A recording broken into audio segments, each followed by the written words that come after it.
Yo, I'm just about to dive right in, man, because this right here is just crazy.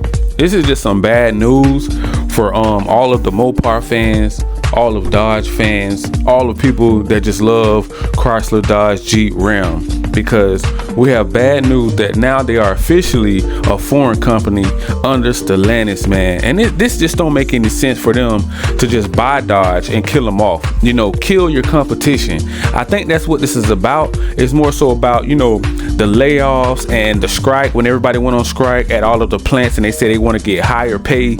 I think this is a clap back to them to say, okay, a gotcha moment, and just to say that, okay, now it's our turn to call the shots. It's our turn to basically pull the strings from under everybody and just pull the rug from under them and throw them under the bus and say that it's their fault because we want to be greedy and grimy. Because one of the CEOs, from what I heard, he's making over 40 million a year for doing a bunch of nothing. Just pretty much kick back on his yacht, smoking his cigar, fishing.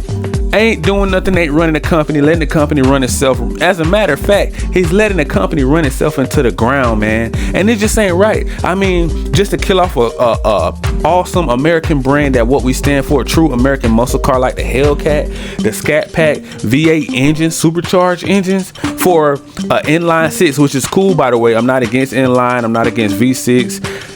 Four bangers. I'm a car guy. I love all different types of engines. I love, Supras. I love tuners. I love muscle cars. I love trucks, pickups, SUVs, crossover. I don't have anything against Alfa Romeo. I don't have nothing against the Hornet. I just don't like that they're forcing everything down our throats and they're just saying, okay, you're going to do what we tell you to do. You don't have another choice. No, you can't call the shots. They fired Tim. They fired Uncle Tim over there because he knew the plan. He knew how to stay successful. But because they want to put a plant into Dodge, basically, and groom us into loving their foreign vehicles like the Hornet, the little Stelvias of the world, the Tenalis, that they want Alfa Romeo because that is their jewel. They're diamond in the rough. You know what I'm saying? This right here is their pride. They want us to become the new Alfa Romeo and start basically up badging and doing these badges, swapping out our cars for Alfa Romeo cars and Fiats and maybe even Maserati. Who knows? I always question that. I remember when they first bought Dodge out, they were kind of saying like, hey, SRT is pretty much going to be working with Maserati, Ferrari of the worlds, Alfa Romeo, Fiat, and we're all going to just blend together so beautifully, and you don't have to worry about losing your jobs because we're just going to spread them out, let them team up with everybody to compete with our competitors. But it seemed like we are basically competing with each other in our own, company. It seemed like Stellantis is against America. They already call us stupid, dumb. They don't even like us. You know what I'm saying? Like I said before, Dodge is the adopted child that they just got them because they was bringing in the bag. They have no more use. That's not their favorite car. That would be like Chrysler buying, Alfa Romeo and just kind of like pushing Dodge at their dealership with a Charger or a Challenger. How would they feel? We're just going to force it on all the Italian brands. When imagine if Chrysler was Stellantis and we start forcing all these big gas guzzler V8 supercharged engines on them, knowing those little tight little roads over there, those streets and roads and stuff, they're just too small. Those cars, that's why they have so many small cars, because their roads are different. They're built different. The infrastructure is different over there than it is over here. Not for probably like Germany and other countries and stuff like that. We get that part. But Italy and all that, these little tight roads and all that stuff like that, they don't like big American muscle cars. The Alfa Romeo ain't even bigger than a Charger. You know what I'm saying? And that's their biggest car. The Stelvia, I don't even think it's the same size as a Charger inside. They're all tight, like the Tonali. These are small, little mini sedans, mini crossovers that nobody asked for. But yet and still, they're trying to force it down our throat and say that we're the problem. We need to get rid of American brands because they're gas guzzlers. They're not following the regulators. We need more emission credits, so that we don't want to pay $40,000-$50,000 for emission credits in order to make gas cars anymore. Because Tesla, they had the option for what Uncle Tim said, they had the option to buy them, but they didn't want to do it. You know why? Because they don't care about us. They don't like us. I've been telling y'all this from day one. Man, these people don't like us because the way they're moving out here in these motor streets. Those Decepticons over there at Stellantis don't like us. You know what I'm saying? The only thing this man is about is money and business and power. But he's a bad businessman. Because if you were a good businessman, you would listen to the fan base and you would give them more of what they want, not try to control people. So that's why I said it's more about pride and envy and jealousy more so than money. They really personally just never liked us. It's a personal thing. We're thinking it's business. Nah, this is bigger than business. This is about power, control, killing the competition. Because they know these Hellcats over here doing numbers like that. They want to basically, bad swap, an Alfa Romeo with Dodge. Because now they have a plant. They already, pretty much the Tonale and the Hornet, they're brothers. So now all you have to do is make an EV Alfa Romeo EV Charger and start, basically bad swapping them. Just swap out badges, change the way they look a little bit, and now we're on the Alfa Romeo platform.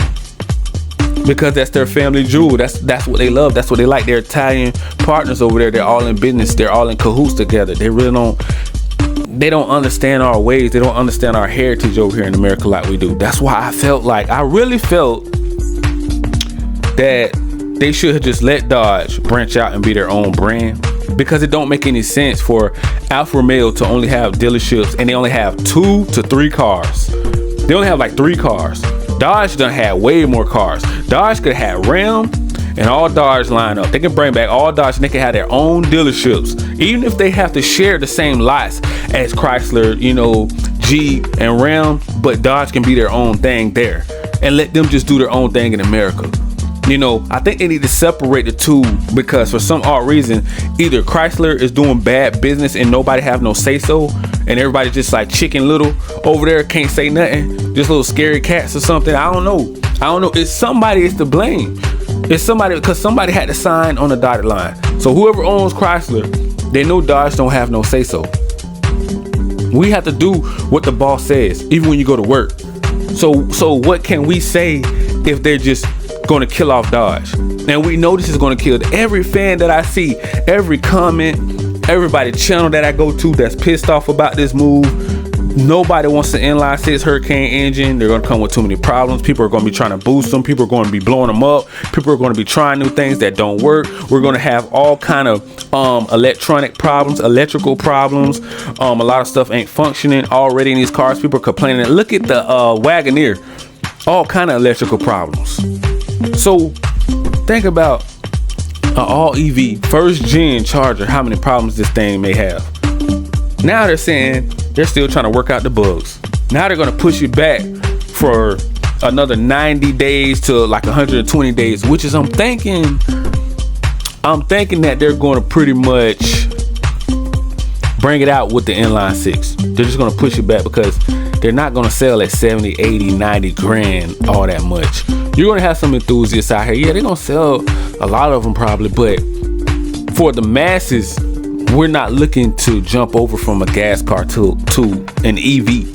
You get what I'm saying? It just don't make sense, because some people live in apartments. The cost of living is up. Now, who wants to be going paying Tico and all these other electric companies top dollar? They're already going up on electric bills.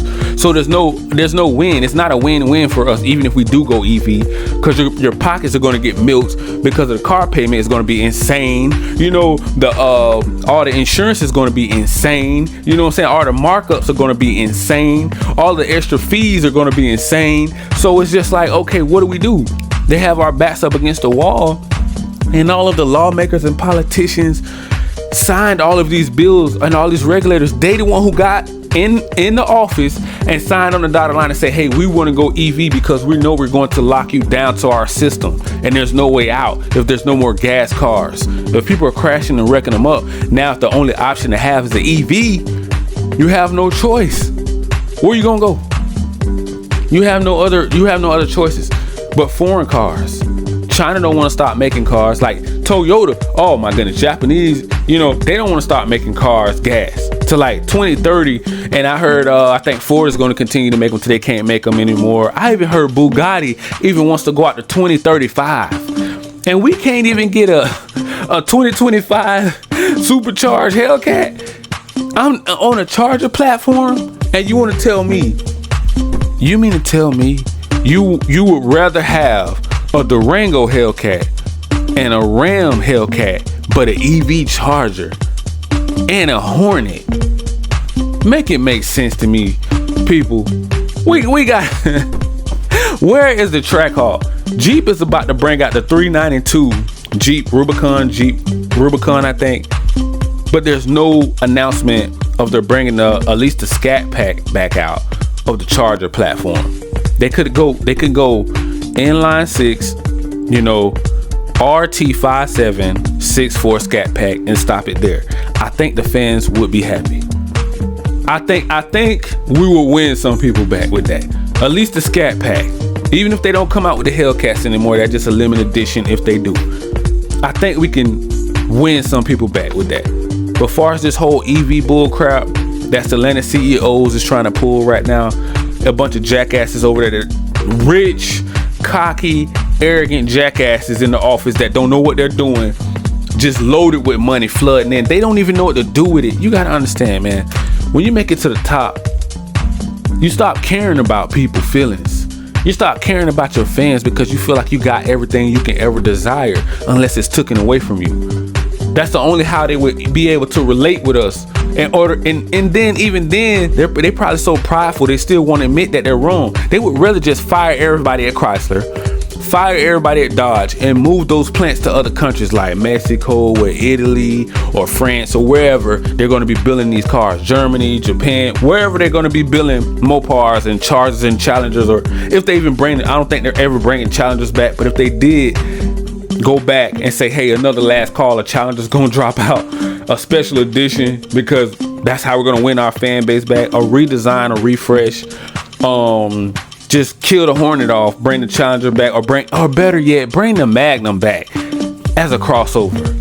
I think we can live with that. We can live with that. If a Magnum was at least the size of a Hornet and a crossover, the SUV version, SRT, RT, GT version, XXT versions, we can live with that. We just don't, we want it to be the size of a Charger and Challenger. We don't want these little foreign little dune buggies like the Hornet going up and down these American roads about to get blew over by semis on the highway because they're too tiny. You can't, man, I seen a short guy try to get in a Hornet. I'm like, what is going, I was like, why would we even want this? I'm not roasting anybody here. Don't take offense, but Americans are pretty big people. We eat good over here. So that's a blessing in disguise. But at the same time, they have to understand their audience.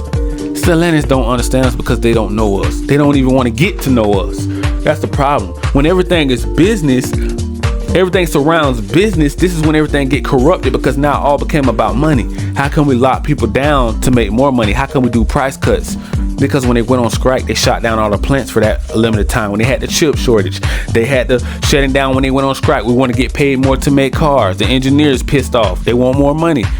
Now this is Stellantis time to clap back. Okay, they're holding grudges over there. These greedy Americans. They want more money. They ain't making the amount of money. I don't feel like they're making enough money. Let's move the plant somewhere else to what they don't complain about money. Let's milk people for more labor but pay them less. Don't that sound like a crook to y'all? Man, that's my rant for the day, man. I'm gonna leave it there, man. But we already know what time it is, man. It's still Mopar, man. They still have a diehard fan base, and we're just gonna have to keep fighting to the end. I ain't going nowhere, and I see a lot of other people, they're not going nowhere. But it does piss us off to see that our beloved Chargers, Challengers, and everything else Mopar Dodge stand for is about to come to a sad end and end up in the, pretty much car graveyard, the automotive graveyard, because Stellantis, they just don't rock with us like that. And I get it, everybody's not going to like each other, but as business partners, I think we have to come to the table and hash this thing out so we can get back on track. Peace.